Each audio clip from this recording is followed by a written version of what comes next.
But South Africa was something special. Let's talk about it. Now, my original reason for going to Africa, the continent, the motherland, as some people call it, was for a few different reasons, right? And I had three mainly that come to mind. The first thing was about socializing. You know, being a Black American, being raised inside of, America, it's a mixed bag. You have some people that are accepting of you, given your race that you were born with, and you have some people that are not. I wanted to experience a lifestyle around people that wouldn't judge me based off of my skin, just maybe to be judged based off of the content of my character, right?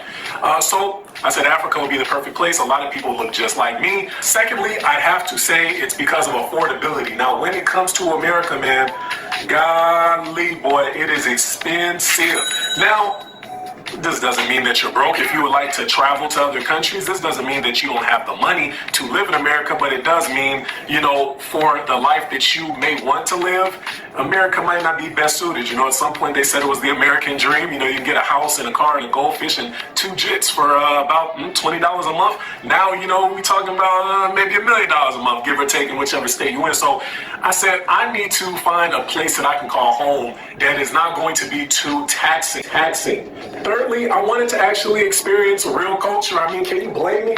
America, they have their own culture, as they say, but I don't know, man. A lot of these holidays and things like that, they say Thanksgiving and they want to call it this other day, and you're thinking to yourself, is this really, I thought this was a day of happiness and this and that, but when we really start to look into these holidays in America, we kind of start to realize it's not a day to be celebrated. A lot of things that we do here, Christmas is all for capitalism, a lot of stuff, Black Friday, even that isn't good when it comes to culture. So a lot of these things, man, I said to myself, this probably isn't the best fit for me. I want to see real culture, people that have been here for hundreds of thousands of years. I want to see people that have built empires. I want to see what has happened in the previous history of these countries. So Africa was a perfect place, right? Now, the beautiful thing when I went to South Africa was I thought I was actually still in America, right? Now, of course, I'm trying to get away from America, but there was some happiness to be back inside of a Western kind of country, because when you travel to so many other countries and, the infrastructure is a bit lower than what you're used to, seeing how South Africa has progressed their infrastructure was a beautiful thing to me. I was like so shocked and blown away, because I said, these people have done so much here. Their country is damn near like a utopia, when you compare it to other African countries. I mean, to me personally, at least when it comes to business and when it comes to places I'm willing to lay my money in and do legitimate business, South Africa is the place that I go to do these things. It's beautiful, that they can get the land right and they can get the infrastructure, but I'm more appreciative that this is a country in Africa that, has legitimate business practices. You get land, you actually know it's yours and it's written in your name. You start a business, it's actually yours, it's written in your name. They have things that were more fitting to me, especially when it comes to the business end. So shout out to South Africa for that. Beautiful infrastructure. I was even surprised. I said, damn, they got all this stuff and the McDonald's, for some fat American, they go, oh, this is great. Excuse me, I didn't mean to say I meant to say big boned. So excuse me, I was using the past generic term for big people. I meant big boned. Anyways, when I first arrived in South Africa, I was greeted like amazingly. I mean, the immigration officers, they were very respectful. The police were very kind. It was actually something I wasn't really used to. Typically when you go to other countries that may have other complexions, and their immigration officers, I've just noticed a bit of a bit of hostility, kind of like some extra questions. Why are you coming in our country? Oh, you coming in for what? What I'm saying? You really got to be here right now. I'm like, yeah, bro, I'm just trying to visit. I got some things to tend to, maybe some honeys, maybe some business. Who knows? I'm just saying. So, but other people with other complexions, sometimes immigration officers weren't too greeting, and weren't too quick to stamp that, passport. But I was actually very surprised, how easy it was to enter. I don't even think you need to have a visa to enter South Africa. Actually, you don't. All you need is simply to bring your passport. I think you need some pages left inside of your passport book, and they'll just stamp you and give you 3 months. So that was really nice to see, 90 days to be exact. That was really nice to see. But everything went downhill when I created this YouTube video. So far, I've talked to about 20 South Africans. First impression, a lot of South Africans, their English is not as good as I thought it would be, but I guess it would be hard to be fluent in 3 different languages. So a lot of them, they speak Zulu, and there's these other languages that people speak out here too.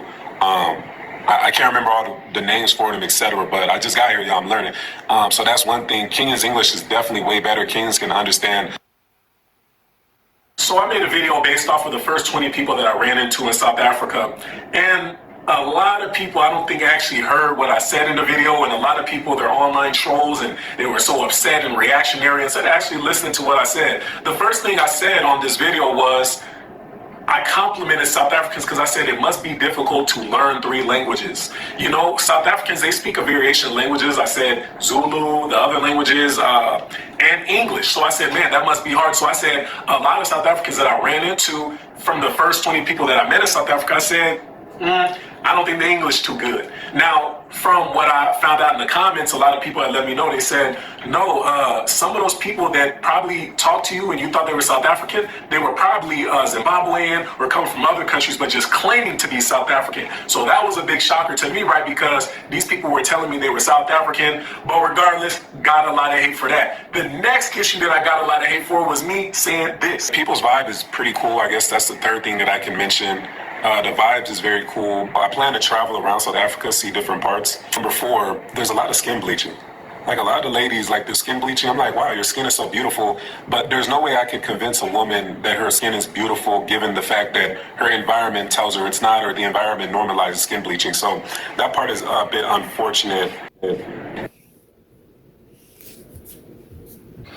Originally getting into the country of South Africa, I ran into a lot of light-skinned women, right? And while some actually looked like they were born light-skinned, there was one that I saw that I said, she's definitely did some type of thing to her skin. And the first person that ever came around me in South Africa was a South African woman that had skin bleach, which I later found out from the comments that, or somebody that messaged me in the DMs, oh, she probably wasn't really South African, blah, blah, blah. So I even noticed too, a lot of ladies that I would see on, in South Africa on Instagram, they would look lighter than what they do look like in real life or on their actual profile pictures. So I said to myself, I said, okay, so there must be a lot of people here that be skin bleach. And mind you, I just got to the country. Now, this offended a lot of people too.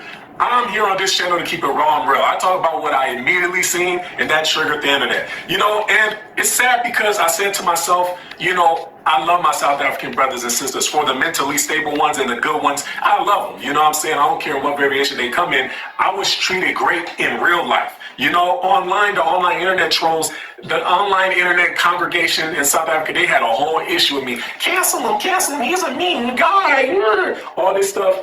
I made a video talking about how Nigerians and South Africans should unite. I said there should be more initiatives put forward so that, we can get the good Nigerians to do business with the good South Africans. And I said we're more powerful in numbers. That also got me canceled as well. So I realized at the end of the day, you can't please everybody when it comes to this good old internet, right? And I said, it just is what it is. I'm not preaching bad content. I'm not preaching something bad. I'm just saying my observations. And I said, not all Nigerians are scammers. That offended a lot of South Africans too online. So if you don't plan to run your mouth on the internet, South Africa is for you, because while all that stuff was happening online, in real life, I didn't have any issues with any South Africans at all in the entire South Africa. This is a fact. When it came to meeting in person and speaking with people, most of the South African people I ran into, great people to me. I will give props to South Africa for this. I noticed they're progressive in a lot of ways, and that can be beneficial based on what your society or what you want from your society, right? Like in America, there's a lot of focus on racism. In South Africa, the South Africans had told me, from all the ones I ran into, we don't want to focus on, racism. We want to focus on, trying to unify with our white South African brothers and sisters. I'm all for it. Hey, if that's how you choose to run your country, what can I say? All I'm saying is that was something cool to see, a different kind of lifestyle, that progressiveness, and that already had matched one of the things I wanted to avoid, basically when it comes to the things I was looking for in the country. I was looking for less racism, and I didn't run into any racist police. I didn't run into any racist, business owners, even when they were white. The white South Africans I ran into were very good to me as well.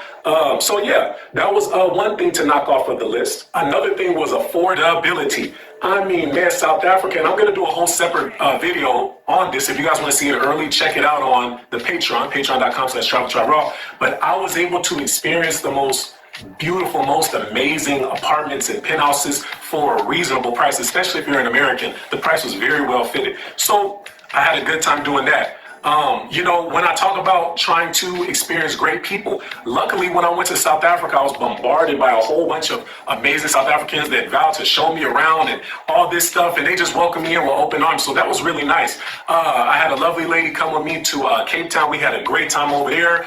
Tried out a few different restaurants, got to experience a few different things, got to see the beautiful views. For me, Cape Town, it's top 3 cities on the planet. It's so beautiful there, you guys. And it's one of those things where you're like, this is clearly God made this, because this can't just be man-made. I mean, the beautiful mountain view with the ocean right there. I mean, guys, it left me speechless, honestly. When I talk about meeting great people, I had an invite to go to a bride party where a whole bunch of people, they cooked for me their version of barbecue, and they were out on the grill and put their spices on it and stuff. And I was like, man, this tastes good.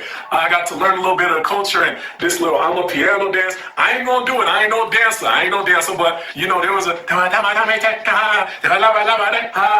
saying?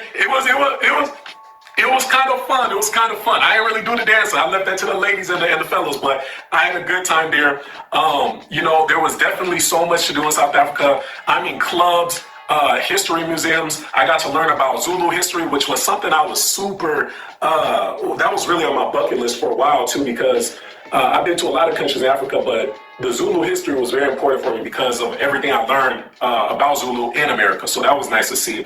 I also got to experience the safaris.